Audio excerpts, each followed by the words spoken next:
Okay, welcome to day 7 of our first week in the book of James.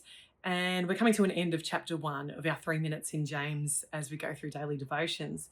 So, verse 18 of chapter 1, by his sovereign plan, he gave us birth through the message of truth, that we would be a kind of first fruits of all he created.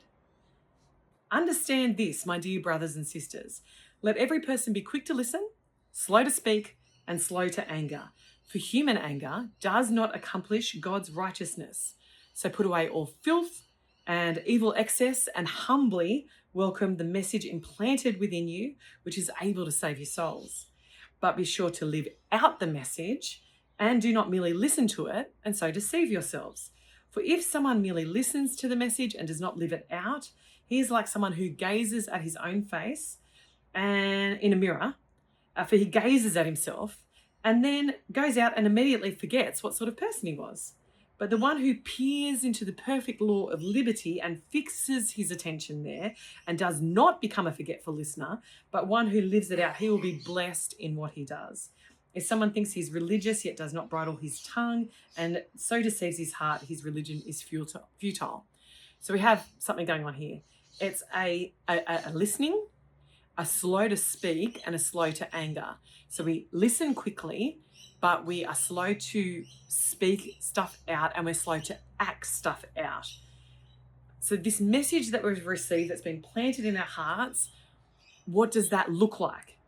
And James then unpacks it. He says that it's a message that we hear and take hold of, and that then we're slow to speaking and slow to action. He says that human anger doesn't accomplish God's righteousness, so that's why we need to be slow to anger. He says that we need to put away all filth and evil excess and humbly receive the word of God. So, like, if we're talking slow to speak, because that's really what that's talking about, are we being above reproach in the way that we're speaking? I kind of think about this as lying, gossiping, and also swearing. God really had to work on those 3 things in my life over a period of time. The first one was swearing, the second one was lying, and the third one was gossiping. We need to watch what is coming out of our mouths because we need to remember who we are. This implanted word in our lives is oxygen to us. But if we just go away and don't live it out, then we've forgotten who we are. We've forgotten whose we are. We need to receive it with humility. We need to welcome it as an old friend that brings us life. And we're blessed if we do so. And like Matthew says, the Sermon on the Mount, the Sermon on the Plain, blessed is the one. We become the happy people that we're meant to be if we go away and live it out.